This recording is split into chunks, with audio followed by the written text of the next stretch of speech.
Birbirinden güzel hadisler ve sohbetlerle Hacı Ramil ile Cuma hutbesi. Her Cuma 15'te Ozan TV'de. Birbirinden güzel şiirler ve sohbetlerle Mehmet Hoca ile sabır ve dua her pazar 14'te Ozan TV'de. Salam, əziz və dəyərli, çox hörmətli izləyicilərimiz. Biz hər birinizi səmimi qəlbdən salamlayırıq bu gözəl gündə, bu mübarək. Artıq bayram keçmiş olsa belə, necə deyərlər, bayram əhval ruhiyyəli şən gündə biz hər birinizi səmimi qəlbdən salamlayırıq. Əziz və dəyərli izləyicilər, qaldığımız yerdən davam edirik. Ustad yolu verilişimiz artıq yenə də efirdədir. Sağ olsun bütün Ozan TV əməkdaşlarına, idarə heyətinə, bütün əməyi keçən hər kəsə, rejissorlarımıza, hamınıza minnətdarlığımı bildirirəm mən efir vasitəsilə və bugün də mən xüsusi olaraq, əslində mənim çıxışım dünən olacaqıydı. Üçüncü günü mən sizin saat 7-də qarşınızda olmalıydım. Amma ki, bir çox problemlərə görə 2-3 gündür, yəni problem deyil, estağfurullah, bir məclislərlə əlaqədar mən iştirak edə bilmirdim. Ona görə də sağ olsun dostlarımız da çox bunu anlayışla qarşıladılar. Ona görə bugün 4-cü günü sizin qarşınızdayıq. Əziz və dəyərli izləyicilər, bilirsiniz ki, Ramazandan öncə biz bu mövzuda çıxış edirdik. Ramazan olduğu üçün bir aylıq dayanmışdı. Təkrardan verilişimizə başladıq. Kamil insan rolu haqqında biz sizlərə söhbət açmışdıq. Axırıncı dəfə canlı yayımda 4-cü, 5-ci bölüm olmalıydı təxminən. Mən bu haqda kamil insan necə olur, əlimdən gəldiyi qədər danışdım. Ancaq mən bugün istəyirəm ki, sırf bir verilişimi, özəl bir verilişimi kamil insan obrazı haqqında danışam. Kamil insan necə olur, hansı yollardan keçir və mən bu kamil insan obrazını da İbn Sina üstündə istəyirəm ki, sizlərə, yəni xüsusilə həyatını və əsərlərini də mütaliə elədiyim çox dəyərli böyük şəxsiyyət, Qərbdə deməli Avicenna, Şərqdə İbn Sina kimi tanınan böyük şəxsiyyət Əbu Əli Hüseyn əsl adı İbn Sina haqqında mən bugün sizlərə danışıram. Ümumiyyətlə, əziz izləyicilər, İbn Sina haqqında yəni sual verə bilərsiniz ki, verilişlə nə əlaqəsi var? Burada verilişimizlə əlaqəsi odur ki, İbn Sina ümumiyyətcə çox keşməkeşli həyat sürüb və özü də nəyə görə mən deyirəm, yəni həm ustad necə olmalıdır, ustad nə kimi xasiyyətlərə malik olmalıdır, mən ona görə İbn Sinanın üstündə sizlərə bunu deyəcəm. Ümumiyyətcə söz açmışkən belə başlayayım ki, İbn Sina 980-ci ildə indiki Özbəkistanın Buxara şəhərində anadan olmuşdur. Atasının adı Abdullah idi, Abdullah İbn Sina, anasının adı səhv etmirəmsə Sitarə idi. Və onun qardaşı da var idi. İbn Sina kiçiklik yaşından xüsusi fitri istedadı ilə tanınmışdı. Ailəsində də həqiqətən atası da dövrünün Hind riyaziyyatçıları ilə və belə vəzifəli savadlı bir şəxs idi Abdullah İbn Sina. Yəni ona görə uşaqlıq dövründən böyük, zəngin elmi biliklərə və elmi deməli ki, mübahisələrin getdiyi ailədə həyatını sürdürmüşdür və ona görə də kiçiklik yaşlarında onun fitri istedadı artıq üzə çıxmışdı. Elmə olan hədsiz marağı onun üzə çıxmışdı. Yəni həqiqətən biz qeyd etməyimiz lazımdırsa, lap kiçiklik yaşlarından İbn Sina, bunu mən sizə qeyd edeyim. Kiçiklik yaşlarından deyir, hələ 10 yaşında olarkən Qur'an-ı Kərimi əzbərə bilmiş şəxs idi və hətta ki, uşaqlıq illərində belə bir əhvalat da var. O deyir, uşaqlıq illərində evinin yanında olan kiçik kitabxanaya gedib orada olan bütün əsərləri əzbərləyərcəsinə mütaliə eləyərdi.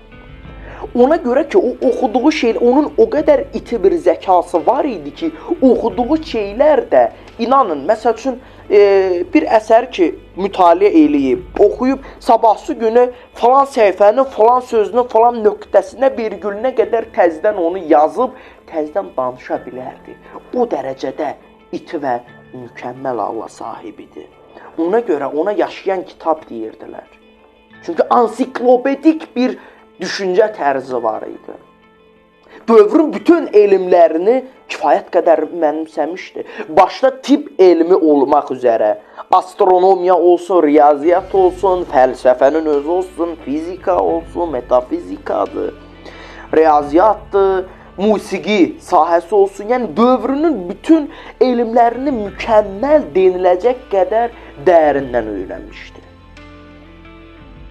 Ona görə ki, onu buna vadar eləyən, onu bu dərəcəyə gətirən elmə qarşı olan böyük maraq idi. Ona görə mən nəyə görə deyirəm, ustad yolu olaraq bunu bildirə bilər ki, bunun da çox keçmə-keçili dövrləri olur. Çox keçmə-keçili dövrləri olur.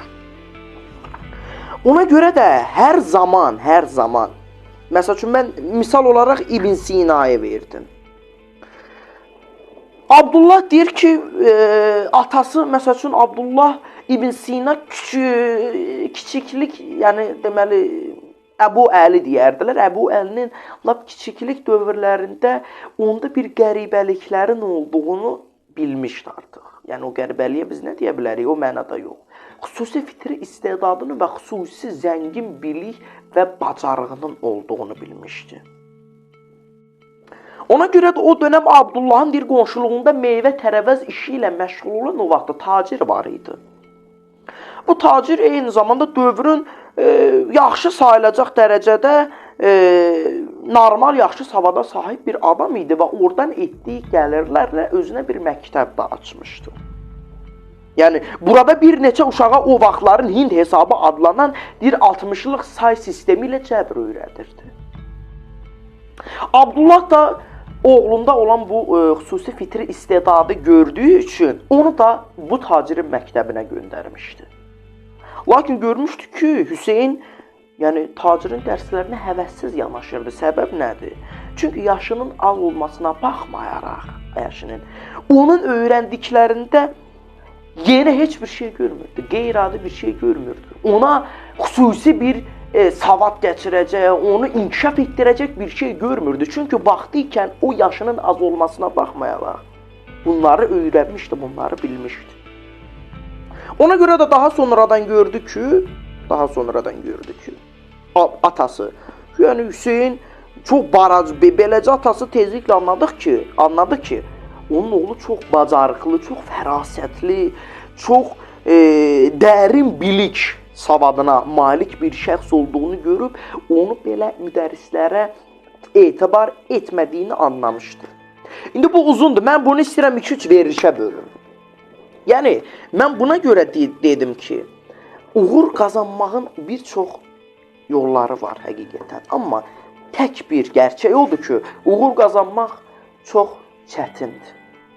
Çox, necə deyərlər, fərqli və bir o qədər çətin bir məsələdir. Çünki həqiqətən də əgər ki, insan məntiqli hərəkət edərsə, yəni tənbəllik daşını atarsa, yəni həqiqi hədəfini bilərsə, həqiqi hədəfini, baxın, o zaman həmən insan kamil hesab edilə bilər. Ona görə də hər zaman insan kamil olmağının hansı yollardan keçdiyini biz bilməliyiksə, yəni bu dəyərləri kompleks şəkildə inkişaf etdirməyin hansı yollarının olduğunu bilmək istəyiriksə, bunun cavabı üçün insan öz mahiyyətinə müraciət etməlidir, öz daxili aləminə müraciət etməlidir. Bilməlidir ki, o nəyi sevir, o nəyi bacarır, onun istəyi nədir, o özünü gələcəkdə nədə görür və hansı çətinliklərə qatlaşa bilər, üstəsindən gələ bilərmi? İnsan bir müddət bunu oturub düşünməlidir, təkliyə çəkilib. Bunu dərk etməlidir, bunu bilməlidir ən birinci.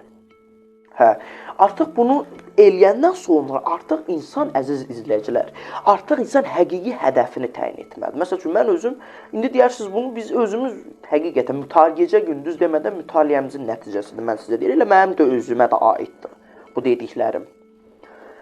İnsan həqiqi hədəfini bildikdən sonra, yəni nə olmaq istədiyini, nə potensialı, nə, yəni insanda bir çox potensial var hər insanda. Demə, insan desə ki, mən istedadsam, xeyr, bu doğru düşüncə deyil. O istedadı sən aşkar etməlisən. Biri var aşkar istedad, biri var ki, qeyri-aşkar istedad. Mən belə başa düşürəm ki, biz əvvəlki verilişlərimizdə mən bu haqda kifayət qədər sizlərə məlumat verdim. Ona görə də hər zaman insan həqiqi arzusunun hara olduğunu bildikdən sonra o arzusuna çatmaq üçün həqiqi hədəfini belirləməlidir. Bu hədəfdən sonra insan nə olacağını addım ata bilər. İndi vaxtımız da yoxdur, anons deyəsən verilir, əziz izləyicilər. Nəsə rejissorumuz mənə oradan işarə eləyir, deyir ki, bizim deyəsən digər verilişlərin anonsları veriləcək, ondan sonra da bir 15-30 saniyəlik təxmin deyəsən. O anonslardan sonra inşallah ki bir saz ifamızı da eləyək, sizi sazsız sözsüz qoymaq, ondan sonra söhbətimizə davam edəcəyik inşallah, buyurun. Birbirinden güzel şiirler ve sohbetlerle Mehmet Hoca ile Sabır ve Dua her pazar 14'te Ozan TV'de. Birbirinden güzel hadisler ve sohbetlerle Hacı Ramil ile Cuma hutbesi her Cuma 15'te Ozan TV'de.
Bəli, əziz və dəyərli izləyicilərimiz, inşallah bu gözəl saz ifamızdan sonra mən təkrardan mövzumuza qayıtmaq istəyirəm. Ümid edirəm ki, sizlər üçün də xoş oldu. Əlimizdən gələn qədər təbii ki, bacardığımız qədər deyirəm.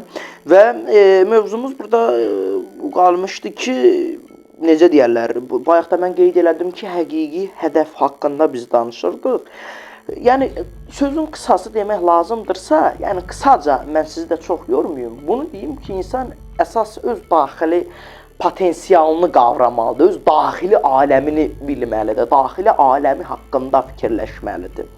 Baxın, bundan sonra artıq insanın nəyə həvəs olduğunu, nə kimi istedadları olduğunu bilə bilər. Ona görə necə ki, qeyri-aşkar istedadları üzə çıxarmaq üçün nə etmək lazımdır? İnsan çətinliyə düşməlidir. Çətinliyə düşdükdən sonra onun üstəsindən gəlmək üçün çabalayıraq, çətinlikdən adam nə qədər qala bilər? Ondan sonra deyə bilir ki, mən bu çətinliyə, belə çətinlikdən belə çıxdım. Demək ki, mənim belə bir potensialım və belə bir istedadım var imiş. Yəni, ona görə də hər zaman biz çalışmalıyıq ki, hər zaman dərindən özümüzü qavrayaq. Çünki hər şey insanın özündədir. Ona görə də, məsəl üçün birdən belə bir sözlər də yazılır, deyir, əməlin xoşbəxtliklə heç bir əlaqəsi yoxdur kimi sözlər.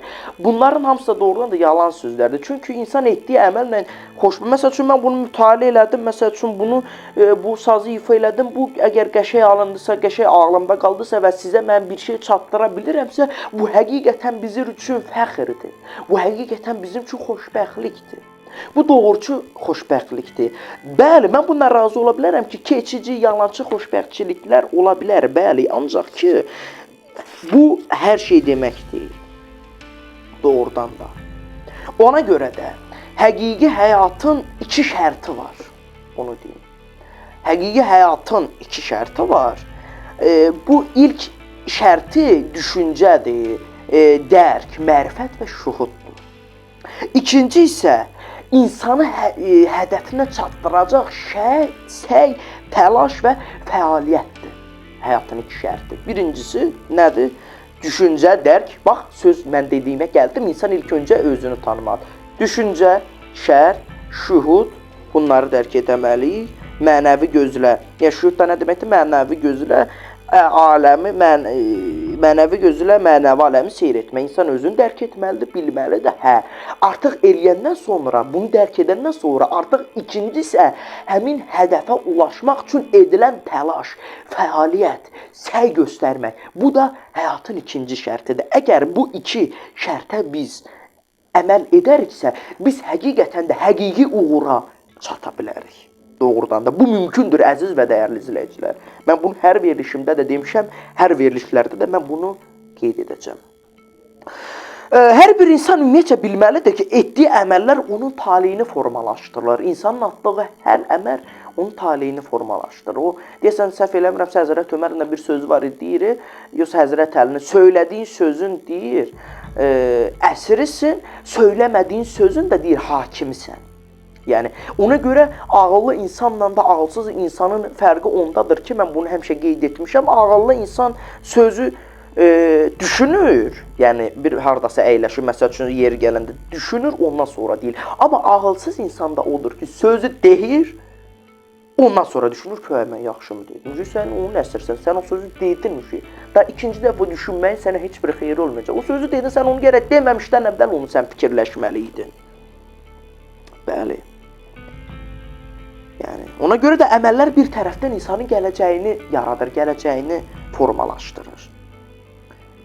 Yəni, buna görə də digər tərəfdən də onlar növbəti əməllərin nəşət tapmasında bir zəmin hazırlar. Ona görə biz hər zaman, mən bunları nəyə görə deyirəm, hər zaman, hər daim etdiyimiz əməllər ki var, əziz və dəyərli izləyicilər, etdiyimiz əməlləri biz fikirləşib atmalıyıq. Atdığımız hər addım gələcəkdə bizim qarşımıza çıxacaq. Etdiyimiz hər iş, danışdığımız hər söz, fəaliyyətimiz gələcəkdə bizim qarşımıza çıxacaq. Yəni, məsəl üçün, əgər bugün pis bir əməl ediriksə, bu növbəti pis üçün bizə zəmin yaradır, fürsət yaradır. Amma yaxşı iş görürsə, gələcəkdə bundan da yaxşı işlər görmək üçün fürsət yaradır, zəmin yaradır. Ona görə edilən hər bir işləri, hər bir əməlləri düşünək, görək qarşımızdakı şəxs üçün bu xeyirdirmi? Elə ən başda özümüz üçün xeyirdir. Məsəl üçün biz burada sizlər üçün danışırıq. Bu sizlər üçün xeyirli olmasa, doğru olmasa biz bunları danışmarıq axı. Yəni ona görə də pis əməl pisi, yaxşı əməlsə yaxşı əməl çəkir. Bunların arasında belə bir cazibə, necə deyərlər, yəni bunların arasında belə bir cazibə və ünsiyyət mövcuddur. Yəni elə güman etməyək ki, əməli edəndən sonra onunla sizin aranızda olan rabitə kəsilir. Əsla. Onlar o deyirləri maqnit kimi bir-birinə çəkir. Pis əməl pisi, yaxşı əməl yaxşı əməl. Ona görə biz hər zaman uğur qazanmaq istəyirsə halalçılıqdan ayrılmamalıyıq. Öz əziyyətlərimizlə uğura gedən yola biz çatmalıyıq. Hər zaman. Yəni bunu bacarmalıyıq, bunu bilməliyik hər daim.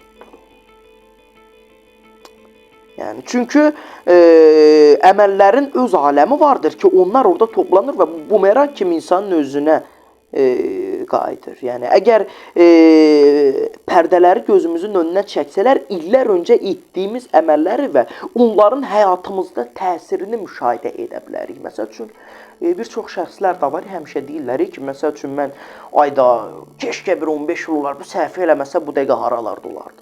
Görürsünüz, çəkir. O əməli edib ki, bugün kaş sözünü işlədir. Biz elə eləməliyik ki, o kaş sözünü istifadə etməyək.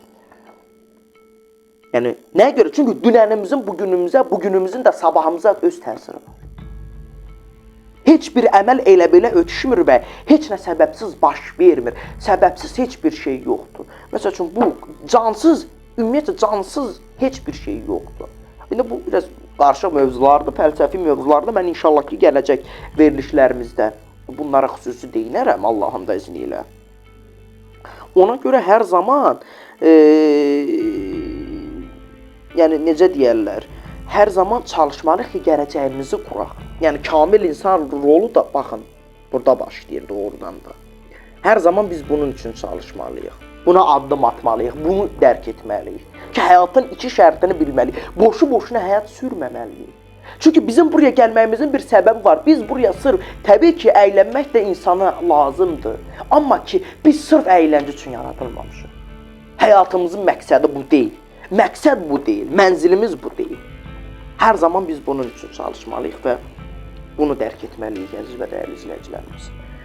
Qutardı, yaxşı. Vaxtımız qutardı, əziz və dəyərli izləyicilər. Allahın da izni ilə bizə ayrılan vaxt sonuna gəldik. İnşallah mövzumuzun davamını mən 6-cı günü də birbaşa canlı olaraq qarşınızda olacağım. Onda verəcəm sizə də inşallah. İnşallah ki, bizi izlədiyiniz üçün təşəkkür edirik. İnşallah ki, əlimizdən gələn qədər sizlərə bir məlumat verə bilmişiksə, həqiqətən də nə xoş bizlərə diləyirik. İnşallah ki, gələcək verilişlərimizdə görüşənə qədər sağ olun, salamat qalın, özünüzə yaxşı baxın. Birbirinden güzel şiirler ve sohbetlerle Mehmet Hoca ile sabır ve dua her pazar 14'te Ozan TV'de. Birbirinden güzel hadisler ve sohbetlerle Hacı Ramil ile Cuma hutbesi her Cuma 15'te Ozan TV'de.